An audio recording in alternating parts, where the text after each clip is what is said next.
This is the story of a girl who has only one simple wish: to live a long life. But every time, in every life, only one boy comes into her life and becomes the reason for her death within a few years. That's why, after her latest reincarnation, she decides that this time everything will be different. Sometimes she lives a peaceful life, sometimes she chooses dangerous paths, and sometimes she runs away from love. But the more she tries to run away from that boy, the more he goes crazy for her. So in today's story, we will see if these two, who end up as enemies in every life, will ever become lovers. And will this girl ever be free from this endless reincarnation loop? At the beginning of the story, we see a boy effortlessly fighting off all the knights of the palace. He enters the castle, taking them down one by one, where some knights are outside his door to protect the prince. Then one of the knights, who is actually a girl in disguise, sees him and tells us that he is the one who started this war, the king of Galkeen, Arnold Hine. Arnold starts moving toward them, so they also go up to him and attack him. Arnold counterattacks, leaving only the girl surviving while the rest of her comrades die. Seeing her companions fall right in front of her eyes, she gets furious. She attacks Arnold with her broken sword, but she can't kill him, and Arnold pierces her with his blade. And with this, she dies. Suddenly, she is reincarnated back into her original body. When she opens her eyes, she is standing in a palace. Prince Dietrich is looking at her, saying, "You are a deceitful woman who is not worthy of being the prince's fiancée. From now on, I am breaking my engagement with you." Rishe simply replies, "Okay, I understand. Now please give me permission to leave." Seeing her reaction, Prince Dietrich is completely caught off guard and tries to stop her. But Rishe keeps walking, telling us, "I am back again. I already knew what would happen to me. Finally, I am living this life for the 7th time." She reflects on her first life, where we see Prince Dietrich breaking their engagement by saying the exact same thing. Back then, hearing those words made Rishe incredibly upset because it meant she was going to be exiled from the kingdom. She went to her parents, but her father told her, "We swore an oath of loyalty to the ducal house and the royal family. And you, my only daughter, broke that oath." Saying this, they both walked away. Rishe tried to stop them, crying, "Those are false accusations. I didn't do anything." She kept shouting, but they didn't stop. Devastated, she wandered away, thinking, "My engagement is broken. My family left me. I have nothing. What should I do now?" Exhausted, she sat down by the road to rest. Soon, a group of people arrived. Rishe recalls, "That was when I met a group of traveling traders." The chief of the traders looked at Rishe and said, "It seems you are going through a hard time. This wagon is heading to another country. Would you like to come along?" Hearing the chief, one of the traders teased, "Is this right, chief? Whenever a beautiful girl shows up, you turn into Romeo." Everyone burst out laughing. The chief replied, "Fools, I can figure out the truth just by looking at a person." He turned to Rishe. "The silk clothes you are wearing are from Vishkula. You must be from the royal family or a ducal house." Rishe was a little surprised, but she got into their wagon to go with them. Later, the chief explained, "The goal of our Arya trading company is to make sure both the traders and the customers are happy with the goods, ensuring a profitable business." Hearing this, Rishe said, "I want to be a trader too. Please teach me how." Rishe reflects, "In my first life, I learned to trade from Chief Tully. After becoming a merchant, I set out on my own to travel the world. When there was only one country left on my list, I got caught in a war and lost my life. When I opened my eyes, I was right back at this exact moment. At first, I didn't understand what was happening, but I quickly realized that life had given me another chance." So she thanks God and quickly goes to her palace. In her previous life, she arrived late and wasn't allowed back into the palace. She quickly packs her belongings and hurries to the spot where she originally met the Arya Trading Company. Unfortunately, she is too late, and the company's wagons have already left. She opens her suitcase, revealing her grandmother's encyclopedia of foreign medicinal plants, and smiles happily. After that, we see her on a ship. "In my second life, I sold everything I had and crossed the sea with that money. I decided to study medicine. I learned everything, and I also used the knowledge from my past life. One day, I traveled to a northern kingdom and saved a sick prince. My life as an herbalist was great and very rewarding. But just like my first life, I got stuck in a war and died. I got a third chance. I decided to study something entirely different, a special field of research I had learned about previously. I met a great scholar, Mitchell Haven. After learning everything from him, we parted ways and I continued my research alone. But once again, a war broke out and I died. In my fourth life, I worked as a maid at a duke's house. and in my 6th life, I disguised myself as a boy and fought as a knight. I was very happy with all my lives and enjoyed every moment. But no matter what, after 5 years in every new life, I die. Even when I avoid the war, I end up so busy that I die from overwork. Now I'm alive for the 7th time. In this life, I just want to rest. I swear I am going to live a long, lazy life this time. Suddenly, she realizes that in every past life, she left through the main gate. This time, she decides to take a shortcut. As she turns the corner, she crashes directly into someone. She apologizes, looks up, and gasps in absolute shock. "Are you King Arnold?" Hearing this, Arnold says, "Do you know me? I have come to this kingdom for the first time and you just called me king. But the king is my father and he is still alive. I'm just a prince." Rishe quickly corrects herself, introducing her. "I am Rishe Irmgard Weitzner. Yes, I know we are meeting for the first time, but it is nice to meet you. Please forgive me. My engagement was just broken and I am in a huge hurry, which is why I misspoke." Saying this, she runs to the balcony, takes off her heels, and leaps over the edge. She lands gracefully, breaks off the heels of her sandals, and after wearing it, she starts to leave from there. Seeing Rishe's style, Arnold laughs. Just then, his butler Oliver comes to him, and Arnold says, "Oliver, prepare my horse." After this, we see Rishe as she arrives at her palace, only to find Prince Dietrich already waiting for her. She groans to herself, "I've arrived at the worst possible time. This is the worst moment of my life. If I had arrived later in my first life, everything would have been fine,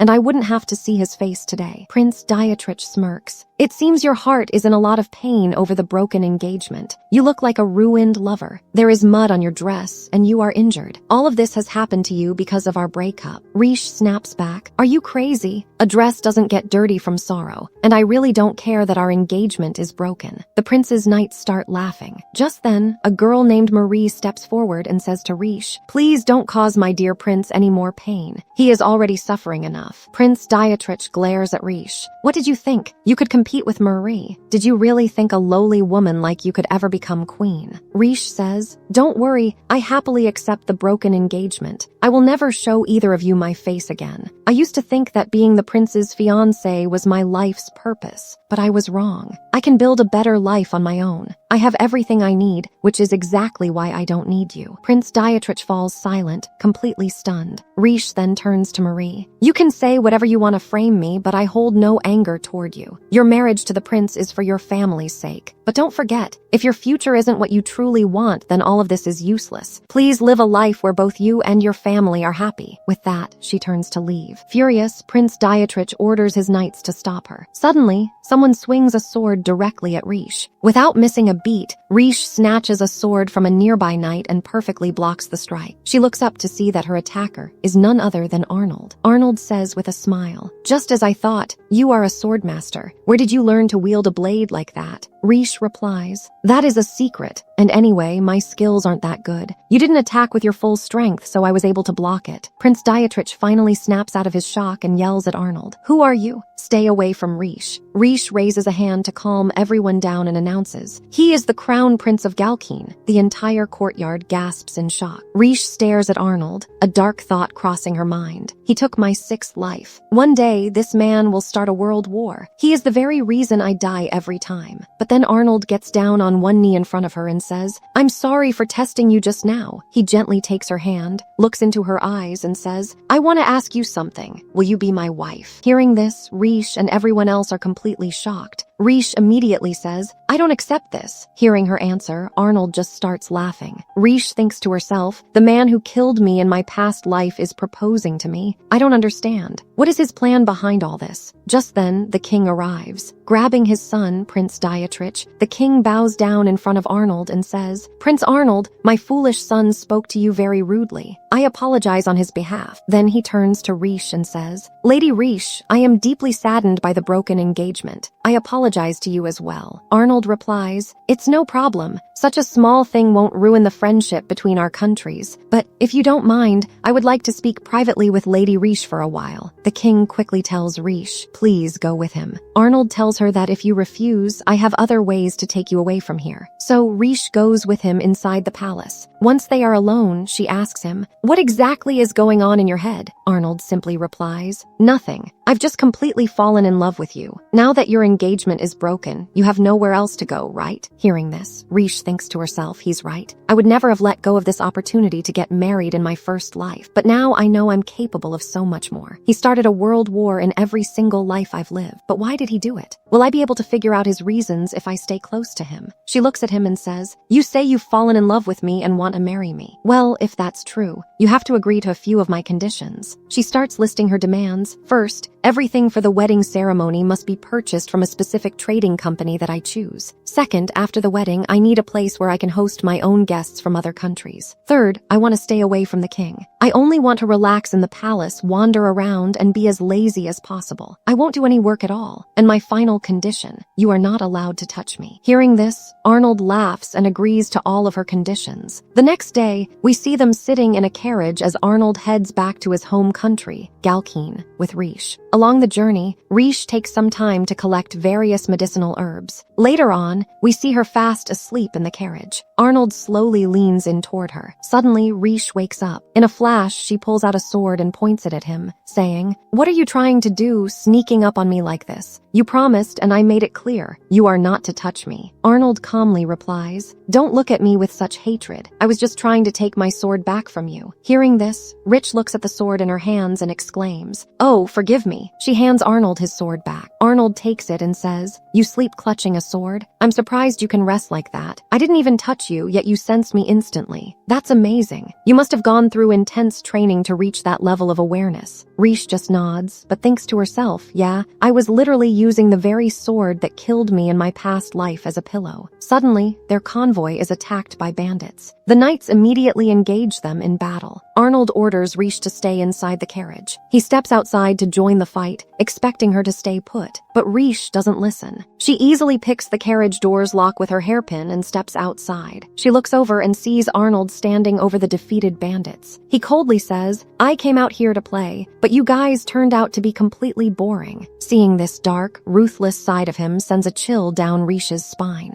Then she notices an injured knight whose body has gone completely numb. Looking around the battlefield, she spots a bandit's sword and realizes it is coated in poison. Thanks to her past lives, Rishe immediately recognizes exactly what type of poison it is. She calls out to Arnold, "I can make an antidote for this." She quickly gets to work, using the very herbs she had collected earlier during their journey. Once the antidote is ready, she offers it to the injured knights. However, no knight is willing to take it. Rishe realizes they are suspicious of her and the medicine. To prove it's safe, she grabs the poisoned sword and deliberately cuts her own hand. Seeing this, Arnold rushes over to stop her quickly, but it's too late. She's already cut herself. She applies her antidote to her own wound and looks at the knights. "Now the choice is yours. Will you take this antidote, or will you suffer in pain for days?" Seeing it work, the knight finally accepts the medicine. After this, we see Rishe calmly collecting more herbs from the area. Arnold approaches her and asks, "How exactly did you get out of that locked carriage?" Rishe just smiles and says, "That's a secret," and tells us, "When I lived my life as a maid, my lady would constantly lock herself in her room, and I had to pick the lock every single time." Arnold then tells the story of the injured knight Rishe saved. That knight comes from a small, poor settlement. Galkeen runs on a strict meritocracy, so people from places like that are often treated terribly. But he never gave up. He worked incredibly hard to become a knight. Usually, knights who get paralyzed by poison are left behind or discarded. But these men train day and night for this mission, which is why I personally chose them for my royal guard. To her absolute shock, Arnold bows his head to her and says, "Thank you for saving him." Seeing him show such genuine respect, Rishe is stunned. She thinks to herself, "I really don't get him. Is this a fake persona, or is he actually a good person?" She replies, "It was no problem. I just put my knowledge to use. By the way, what exactly did you tell your father, the king, about me?" Arnold replies, "I told him that you are from a ducal house connected to the royal family, that you used to be the crown prince's fiancée, and that I fell madly in love with you, so I stole you away. That's exactly what I said." Rishe blinks. "Stole, you mean like a hostage?" Arnold smirks. "Yes, you understood perfectly. Because of that, the people in Galkeen might treat you poorly. But if anyone tries to harm you, I will protect you." Instead of being scared, Rishe is actually thrilled. She thinks, "Great. Being treated as a hostage means I won't be given any royal duties. I can just laze around all day." Finally, they arrive in the capital of Galkeen. The citizens welcome them by showering them with flowers. Looking at the grand city, Rishe thinks, "So this is the royal capital. In all my past lives, I was never able to set foot in this country." Staying true to her conditions, Arnold Arnold gives her a separate imperial villa to live in. However, since no one has lived there in years, it is incredibly dusty and dirty. Tying up her hair to start cleaning, Rishe's maid instincts kick in.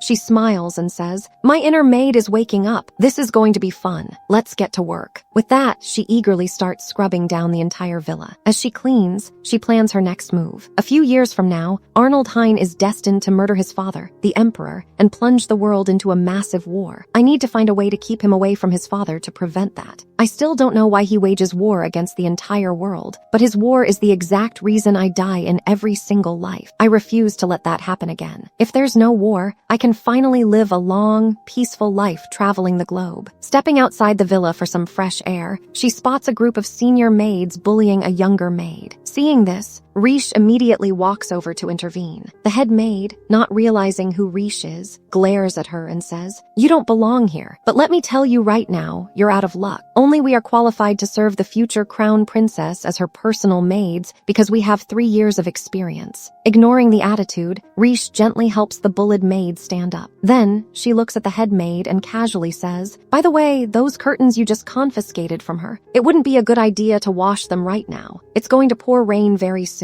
The arrogant maid scoffs, ignoring Rishe's advice, and storms off. Once they are alone, the young maid bows to Rishe. "My name is Elsie. Thank you so much for saving me." Sure enough, a little while later, a heavy rainstorm rolls in. After the skis clear up, we see Rishe looking out over the city. She thinks to herself, traveling the world. That was my biggest dream back when I was a merchant. In every life, I've tried to make that dream come true, but I never could, because the one country I was never allowed to enter was Galkeen. But in this life, I've finally made it here. Suddenly, she senses a presence right behind her. Without turning around, she says, "Sneaking away in the middle of your royal duties. Is that really a good idea, Prince Arnold?" Arnold chuckles. "You truly surprise me every time we meet. I hid my presence perfectly, yet you still noticed me." And he steps up next to her and asks, "What are you looking at?" Rishe smiles. "I'm just admiring the city." She then points to the buildings and asks him about the different buildings. Arnold patiently points out each landmark one by one: the Grand Library, the main church, the towering clock tower. Hearing all of this, Rishe's eyes sparkle with excitement. Seeing her so thrilled, Arnold asks, "I have to wonder, how are you enjoying this so much? You were essentially forced into a marriage proposal by a foreign royal family and brought here as a hostage. Is it really that fun?" Rishe looks at him and says, "I have always wanted to visit this country. If marriage was the only way I could finally get here, then yes, I am incredibly happy about it." Arnold stares at her, fascinated. "I have never met anyone like you. The way you speak, your vast knowledge, your incredible physical abilities. A normal nobleman's daughter has no need for any of these things." Hearing this, Rishe was reminded of her past. She had desperately wanted to study and learn about the world, but her mother forbade her from doing anything outside her strict noble duties. Recalling this, Rishe says to Arnold, "Even if these skills seem completely useless to others, to me, they are priceless treasures. It is my right to decide what is necessary for my life and what is. I am the one who gets to decide that." Hearing her strong words, Arnold gently reaches out and touches her cheek. "Yes, I know. Whatever it is you desire, you should do exactly as you please. I will support you in every decision you make, and I will help you achieve it." Rishe looks at him confused. "But why?" Arnold smirks. "I already told you. I'm completely madly in love with you, and I don't think your inexplicable abilities are useless at all. In fact, I find them highly entertaining." He turns to walk away, but pauses to add, "You can ask me for anything, whatever you want. After all, I promised I wouldn't touch you, and I just broke that rule." And with that, he walks away. Once he's gone, Rishe whispers to herself, "I can't figure you out at all, Arnold. Just what exactly are you plotting?" The next day, Rishe wakes up from a good night's sleep. Just then, Oliver knocks on her door. She quickly changes her clothes and opens it. Oliver hands her the guest list of the people attending the wedding ceremony and the upcoming evening banquet. Later, we see everyone getting ready for the big event. Then she approaches Arnold and says, "You told me I could ask you for anything, so I have a request. Can I choose my own maids?" Arnold replies, "Yes, you can do whatever you want, but it seems Oliver didn't tell you the details about tonight's tonight's party. Traditionally, this banquet is meant for the crown prince to find a bride from within the empire. Our appearance tonight is just for show to prove I'm taken, but we still have to attend it together. Hearing this, Rishe agrees to the plan and gives him permission to touch her for the evening. Arnold takes her hand, and they both head into the party together. At the venue, Arnold introduces Rishe to the crowd, announcing, "I met my fate during my journey. As you can all see, I have found my wife." The guests at the party are completely shocked. Arnold continues, "My future wife has just arrived here from another country, so she doesn't know anyone yet. I expect all of you to support her." Hearing this, Rishe whispers to Arnold, "You didn't have to provoke the other noble ladies like that." He replies, "This was the perfect time to make things clear to them, and no matter what happens, I will always protect you." Rishe is taken aback and thinks to herself, did he just say he'd protect me? Arnold Hine, the very man who killed me in my past life, wants to protect me. Then the music starts and Arnold and Rishe step onto the floor to dance. Rishe thinks to herself, he is way too close. Being this close to his sword arm reminds me of that fatal moment. Maybe I should test him. What will he do if I try to lead the dance? She attempts to take the lead, but Arnold smoothly blocks her. She tries another move, but Arnold effortlessly overpowers her steps once again. Realizing what's happening, Rishe thinks, it feels like he's trying to tell me that no matter what I do, it's completely useless against him. Suddenly, Rishe loses her balance and feels like she is going to fall, but Arnold catches her perfectly. It was actually the grand finale of their dance routine. The performance ends, and the entire room erupts into applause and praise. Afterwards, some noble ladies approach Rishe and offer her a glass of wine. Smelling it, Rishe thinks, this smells like hot chili. They're definitely trying to prank me. Instead of getting upset, she drinks it without flinching and smiles. Just as I thought, it tastes wonderful. I am so happy to receive such a warm welcome. Frustrated that her prank failed, the noble lady gets angry and storms off. Left alone, Rishe takes another sip and mutters, "Wow, that really is spicy." Arnold walks up to her and says, "If it's spiked, you should just throw it away." Rishe shakes her head. "No, I can't do that. Even though the wine's true flavor has been ruined, it was given to me as a guest. It's my duty to at least finish it." Without a word, Arnold takes the glass from her hand and drinks the rest of it himself. He looks at her and asks, "Are you done with your duty to this wine now?" Rishe smiles. "Yes, thank you for that." Arnold then changes the subject. "What were you thinking about while we were dancing? It felt like your mind was on someone else." Rishe panics internally. I can't exactly tell him that I was thinking about my past life. Quickly making an excuse, she says, "I was just worried about your health. That's why I was observing you so closely during the dance. I noticed that your left shoulder moves a bit differently than your right. Do you have an injury?" Arnold looks genuinely surprised. Pulling back his collar to reveal his left shoulder, he shows her a massive, jagged scar. "This is an old wound that reaches up my neck. The skin here is badly scarred. Very few people know about this." Rishe is shocked to see it. She analyzes it in her mind. This looks like a very severe old wound. It looks like he was attacked with a blade first, clearly with the intention to kill. She asks, "How did you get that mark on your shoulder?" But Arnold doesn't tell her anything and walks away. The next day at Rishe's villa, all the candidate maids are gathered in the main hall because today is the day her personal ladies' maids will be selected. Oliver announces, "Lady Rishe has arrived." All the maids immediately bow their heads. When Rishe steps into the room, the maids look up and are completely surprised to see her face. Rishe begins selecting her staff, purposely choosing the newer, inexperienced girls, including Elsie. Seeing this, the head maid, Diana, speaks up angrily. "Lady Rishe, why did you do this? All the girls you've chosen are complete novices. You should have chosen us. We have years of experience serving as maids." Rishe looks at him and says, "You are fired from your duties as a maid starting today. But let me ask you, when you first came here, were you perfect at your job right from the start?" Diana hesitates. "No, it was difficult for me to understand things in the beginning. The senior maids were always busy. They would just tell us, 'We don't have time to teach you, just watch and learn.' But I still worked hard and became an excellent maid. I am nothing like these useless girls." Rishe replies, "Yes, you're right. You are very different from them. For one, you can read and write. You were born into a merchant family where you received a proper education. Very few people get that kind of schooling. But imagine how hard it would be to learn this job if you didn't even know how to read or write." Hearing this, Diana finally realizes her mistake. Tears well up in her eyes. "When my family lost everything, there was no one left to protect me. That's why I took this job as a lady's maid. I always used to get so frustrated, wondering why these new girls couldn't just do their jobs properly. But now I understand. It's because I never bothered to actually teach them. Please forgive me. I was wrong." Rishe walks over to her and smiles warmly. "I want to turn this villa into a training center for new maids. I don't just want them to learn household chores. I want them to learn how to read and write. If they can gain those educational skills while working, then no matter where they go or what situation they end up in, that knowledge will be an absolute treasure for them. So, Diana, will you help me create the teaching materials for them?" Diana wipes wipes her tears and says enthusiastically, "Yes, I will definitely help you." Later on, Diana shows Rishe her drafted ideas for the curriculum, which Rishe absolutely loves. Afterward, Rishe starts getting ready for a very important meeting with the chief of the Arya Trading Company. Once she was ready, she looked at herself in the mirror, smiled, and said, "This dress is absolutely gorgeous. Wearing this, I look like a woman who loves to spend money." Brimming with confidence, she headed out to meet the head of the Arya Trading Company. As the chief introduces himself, he says, "I am the head of the Arya Trading Company, Kind Tully." Rishe introduces herself as well and says, "I want to purchase everything for my upcoming wedding from the Arya Trading Company. May I see your goods now?" Chief shakes his head. "I'm sorry, but a high-ranking lady like you cannot be our customer. I don't have anything worth selling to you. The items we carry simply aren't up to your standards. I've sold to many people, but your status is far above theirs. And yet, you want to buy your wedding supplies from a common merchant company like ours. Thank you for the offer, but I must decline. Galkeen is a beautiful country, though, so we'll be staying here for a few more days to sightsee." Saying this, he leaves. Later, we see Rishe working out in the garden. She remembers a piece of advice the chief gave her back in her first life. "Rishe, be a trader who can choose her own customers. Offer goods or services that they can only get from you. When you do that, you become the one holding the power to choose." Remembering his words, she thinks to herself, "I couldn't convince the chief to choose me today, but I'm going to need his connections in the future. I have to do something to win him over." Next, we see Rishe inside a local bar. Scattered all around the room are merchants from the Arya Trading Company, completely passed out unconscious. Just then, Chief Tully walks in. Seeing the state of his men, he looks at Rishe and says, "I knew you'd try to meet with us again, but I didn't expect it to be this soon. I have to admit I'm surprised. I never thought you'd completely outdrink my men while waiting for me. By the way, that hair dye you're using is a very nice color." Rishe smiles and says, "If I offer to sell you the formula for this hair dye, will you make a deal with me?" Tully smirks. "No, I won't, because I know you brought something much more valuable than just hair dye. But fine, let's start our negotiations. Look, milady, I don't think you just want a wedding dress or teacups. From what I gather, you don't actually want to be my customer. You want to be my business partner." He continues, "I won't back any project until I have all the details. Tell me everything about this money-making scheme of yours." Rishe says, "I can't reveal the details of my plan just yet, but I still want the Arya Trading Company to partner with me." Hearing this, the chief sighs. "You want me to sign a contract completely blind? I wouldn't even know if I'd make a profit or not." Rishe thinks to herself, in just a few years, the prince of this country is going to wage a massive world war. I am trying to build a plan to stop it, but I obviously can't tell him that. She confidently states, "If you suffer any losses from this partnership, I will personally cover the cost." The chief says, "You want me to just take your word for it that this will be profitable? I have full faith in my business acumen, but the most important thing to me is proof of results and performance, right?" Rishe interrupts. "What kind of business can I successfully launch here to prove my worth? If I can show you I'm trustworthy through my results, will you change your mind?" Impressed, Tully agrees. "All right, you have exactly 1 week to prove yourself." Rishe hands him some hangover medicine for his men and leaves the bar. Later that night, we see Rishe secretly sneaking back inside the villa. But the moment she steps inside, she runs right into Arnold. Arnold walks up to her and says, "You were out very late." Rishe quickly bows her head and apologizes. "Please forgive me. As your bride, I shouldn't be sneaking out at night at all. If my actions have damaged your reputation." "I don't care about my reputation," Arnold interrupts softly. "I just came to make sure you didn't get hurt. From now on, whenever you need to go into town, I will go with you." Rishe looks up, surprised. "But I can't ask you to waste your time supporting my own selfish plans." Arnold stares at her. "I already told you, you are free to do whatever you want, but I never said you could put yourself in danger." Hearing this, Rishe is taken aback. Why is he being so kind to me? She wonders. Next, we see Rishe in the kitchen making soup. After tasting it, she hands a bowl to Arnold and nervously says, "Your Highness, please forgive me. I'm a terrible cook, so this soup really isn't fit for someone like you." Arnold takes a sip of the soup and casually says, "It's tasty. This is perfect for me. I'm starving, so hurry up and serve the rest." They sit down and eat the soup together. During the meal, Rishe tells Arnold all about her negotiations with the Arya Trading Company. Arnold finishes his bowl and gives her a warning. "You haven't met my younger brother yet, but if he ever tries to approach you, do not speak to him." With that, he leaves the room. In the next scene, we see Rishe in the library, deeply focused on gathering information. Surrounded by books, she tells us about her massive workload. "I need to collect data on the town's population, the state of the surrounding areas, and all sorts of other statistics. I farm in the morning, then I study, and on top of all that, I have wedding preparations to deal with. Looks like I won't be getting much sleep anytime soon." The next day, as Rishe heads out to tend to her garden, she sees a little boy fast asleep in her field. Looking at him, she wonders who he is. The boy wakes up, stretches, and smiles at her. "Ah, you must be my older brother's new fiancé. quickly. It's so nice to finally meet you, dear sister-in-law. I am Theodore August Hine, the second in line to the throne. I am Arnold's younger brother. Rishe politely introduces herself and explains, "It's a pleasure to meet you. I was just out here doing some farming." Theodore looks around, impressed. "Oh, you made this field yourself? It's quite magnificent. It's rare to see soil turned this well. But there is one thing over here that's bothering me. Could you come take a look for a second?" Rishe walks over to see what he's pointing at. As soon as she's close, Theodore leans in and whispers in her ear, "I want to save you. I know you were dragged to this country by force. You aren't really his fiancée. You're a prisoner." Rishe calmly replies, "Yes, I am aware, but Prince Arnold actually treats me very well." Hearing her unexpectedly calm response, Theodore quickly leaves. Next, we cut to Arnold inside the palace, firmly arguing with a man. "I've already told you," Arnold commands. "Our military will be deployed to ensure the safety of the common people. The nobles have their own private guards, and the government already provides them with funds to manage their lands. The decision is final." The man protests, "It is unacceptable to prioritize the commoners over the regional lords. Your Highness, please reconsider. I am certain your father, the Emperor, will not approve of this decision." Arnold's eyes narrow with terrifying anger. "I am not here to argue with you. Know your place." The man recoils in absolute fear at Arnold's intense glare. Just then, Rishe walks into the room and notices the tense atmosphere. Seeing Arnold losing his temper, she subtly catches his eye and silently gestures for him to calm down. Catching her signal, Arnold takes a breath, relaxes his posture, and addresses the man more reasonably. "I will send revised notices to the regional lords. Our military will protect the commoners, which will allow the people to live and work in peace. By doing this, tax revenues will naturally increase, which means the lords will ultimately profit anyway." This discussion is over. Having settled the matter, the leaves. Watching all of this, Rishe thinks to herself, he's actively pushing for policies that protect and benefit the common people. The Arnold I am seeing right now is so completely different from the tyrant who started a war in my past lives. Later that night, Rishe heads back to her room to get some much-needed sleep. But when she walks inside, she notices a mysterious letter waiting for her. She opens it and reads the message. "Come to the church tonight at midnight. I will tell you a secret. Yours, Arnold Hine." Without hesitation, Rishe sneaks out into the night and heads straight for the church. Inside the church, instead of Arnold, Rishe finds Prince Theodore waiting for her. He looks at Rishe and says, "Just like I told you this morning, you still don't know my older brother very well. That's why I called you here, to tell you the truth about him. My brother isn't afraid to kill people." Hearing this, Rishe thinks to herself, "I already know that. Arnold has committed massacres and waged war against every country in the world." She asks, "What exactly do you mean by that?" Theodore replies, "Did you know my brother killed his own mother? Hearing that someone murdered their own mother is horrifying, isn't it? One day, he's going to kill you just like that." Rishe calmly replies, "So what? I am well aware of the truth, and I still chose to be Prince Arnold's wife." Theodore snaps, "You didn't understand a single thing I just said. My brother is completely merciless. He never cries, and he doesn't hesitate to kill anyone." Rishe says, "I think this conversation is over. You can continue talking about this with your brother, because he's right here." Theodore looks up and sees Arnold walking toward them. Startled, he stammers, "Brother, it's not what you think. It's all just a misunderstanding." Arnold glares at him and says, "Theodore, I clearly remember ordering you to stay away from Rishe." Theodore nervously apologizes to Arnold and steps back. Arnold then turns to Rishe and says, "Rishe, let's get out of here." Rishe hesitates. "No, wait. Your Highness, please just talk to your brother for a minute." Arnold immediately refuses. "No, there is no need for that." Theodore forces a smile and says, "Well, I'm just happy I finally got to see you in person after all this time." With that, he leaves the church. Once he's gone, Arnold looks at Rishe and says, "I also told you to stay away from him." Rishe replies, "I received a letter calling me here under your name. How could I ignore it? I just wanted to see if you would actually show up or not." Hearing this, Arnold says, "I received a reply to a letter I never even sent. If I had just stayed in bed and ignored it, I'd be called a fool. That's why I came." Rishe says, "Thank you for coming here for me. But why do people say that you're a merciless person?" Arnold says, "Maybe because it's the truth." Rishe shakes her head. "No, that's not true. You talked about how many lives were lost in the last war. And from what I've seen of how you treat the people in this country, it all proves that you are a kind person." Hearing this, Arnold steps close, gently grabs her by the neck and warns, "Maybe I've treated you a little too well. If you want to survive here, you need to drop that naive perspective." Rishe stares right back at him and says, "I believe in what I see. The man who took such good care of me and treated me with respect was you. Am I wrong?" He says, "Don't talk nonsense. I only brought you here to use you." Rishe smiles faintly. "Even so, I could never view you as a merciless person." Arnold studies her face. "Where does all this resolve of yours come from? I see it in your eyes sometimes. They look like the eyes of someone standing on a battlefield, declaring, I will stand by my beliefs until the very end, even if it kills me. You have that exact same look. Whenever I have to kill someone with eyes like that, it is always the worst part of the war for me. Rishe admits, I have these dreams where I am killed, but when I wake up, I realize I am still alive, right here, right now. Sometimes it terrifies me. I wonder if I'm already dead, and this current world I'm living in is one long dream I'm having after my death. But despite all that, I've made up my mind. No matter how this life ends, I refuse to run away. And right now, my resolve is to live my life as your wife. Hearing this, Arnold smiles. He pulls Rishe close to him and kisses her. And back, he whispers, don't be an idiot. You don't need any special resolve just to be my wife. The next day, we see Rishe back at her villa. Remembering the kiss, she touches her lips and wonders, what was that all about last night? Just then, Elsie walks in. Noticing Rishe's shiny fingernails, Elsie gasps, wow, your nails are so glossy and smooth. Rishe smiles, applies some of the polish to Elsie's nails as well, and explains, I made this by mixing a nail-strengthening medicine with flower pigments. It keeps your nails looking stylish while also making them stronger. What's your favorite color? I'd love to make a bottle of this exact color just for you as a gift. Suddenly, Elsie bursts into tears. Surprised, Rishe asks, why are you crying? Did I say something wrong? Elsie shakes her head. No, I'm just so happy. I don't even know how to thank you. My family is extremely poor, and no one has ever treated me this nicely before. You are so incredibly kind, Lady Rishe. That's why I'm crying. I'm just so happy. Later, we see Rishe meeting with the chief of the Arya trading company, Tully. She pitches the benefits and qualities of her nail polish medicine to him. Impressed by the product, Chief Tully loves the idea and finally agrees to do business with her. But just as they are about to close the deal, Rishe slides some documents across the table, and she says, 3 years ago, Prince Arnold introduced a minimum wage policy in this country. However, it only benefits people who actually have jobs. Mass-producing this medicine will require a lot of manpower. That's why I want you to hire the people living in the slums for this manufacturing work. If you promise me you'll do this, I will give you the formula for the medicine. Chief Tully says, after the war, Galkeen implemented plenty of policies to help its citizens. Because of that, people's incomes went up and they lived more comfortably. Look, I run a business. I don't do charity work. That's why I'm rejecting your proposal. Rishe nods. Yes, you're absolutely right. But there are still many people falling through the cracks who don't receive those benefits. Until we create a way for them to access these resources, the economy will never truly be balanced. And eventually, that inequality will cause a massive drop in the kingdom's tax revenue. Remembering his own advice from her past life, she confidently tells him, a long time ago, someone wise told me that first-class traders choose their own customers. But Chief, I want to take it a step further. Instead of just choosing your customers, why don't you create them yourself? Under my current circumstances, this is one of the best proposals I can offer you. Hearing this, Chief Tully breaks into a grin. I like that. So instead of choosing customers, we create them ourselves. If the people in the slums start earning a wage, they'll eventually become our paying customers. As their numbers grow, our business booms. So that's your real goal here. It's not a bad proposal at all, honestly. It feels like you know me incredibly well, but you still have a lot to learn. Shall I start pointing out the flaws in your plan? Realizing she has to play her trump card, Rishe sighs. I really didn't want to use this, but I have no other choice. With that, she slides another piece of paper across the table. Tully looks at it, his eyes widen in shock, and then he angrily slams his hands down. How did you get this? I'm sorry, Rishe replies calmly. I had to use a special method to find this out. I know about your younger sister Arya's illness, and I'm already growing specific medicinal plants for her. This document states that by cultivating these exact plants, we can recreate a rare medicine from the great eastern country of Renhua. It is the only medicine that will cure Arya's disease. If she takes it for a year, she will make a full recovery. The chief scowls. Do you honestly expect me to believe you? Not a chance. You aren't even a doctor. Rishe asks, did the hangover medicine I gave you yesterday work? I actually made it myself. Hearing this, one of the chief's colleagues chimes in. Actually, it worked perfectly. I was completely wasted, but the second I drank it, my hangover vanished. Hearing his man's words, Chief Tully's anger calms down, and pleading with her, he says, I'm begging you. I'll give you everything I have. Just give me that medicine. Saying this, he bows his head before her. Rishe immediately stops him. No, Chief, please don't do that. I'll give you the formula and the medicine with no strings attached. I would never use your sister's life for my own gain. But I want you to understand this. People living in the slums care about their families just as much as you do. So many older siblings give up their own dreams just to take care of their younger brothers and sisters. I want to help them. So, will you help me? Will you do business with me? Hearing this, Chief Tully bows deeply to Rishe. True business is about the growth and prosperity of everyone involved. How arrogant I was to think I could just pick and choose my customers. I was completely wrong. Until now, the future of those living in the slums meant absolutely nothing to me. But you're right. There are countless kids out there just like my little sister. Your vision for business goes far beyond the selfish mindset of merchants like me. From this day forward, the Arya Trading Company will fulfill your every." Overjoyed, Rishe thanks the chief. Once the meeting wraps up and everyone leaves, she thinks to herself, "All right, that's one major task down. Now I need to get ready for the rest." But just as she stands up, she suddenly gets dizzy and stumbles. Seeing her sway, the nearby knights rush over to help. Holding her head, Rishe weakly asks a knight to call for Elsie. Next, we see Theodore. With a mysterious smile, he says, "Camel and Elsie, thank you both for helping me kidnap the crown princess." So here part 1 ends. Thank you so much for watching this video till here.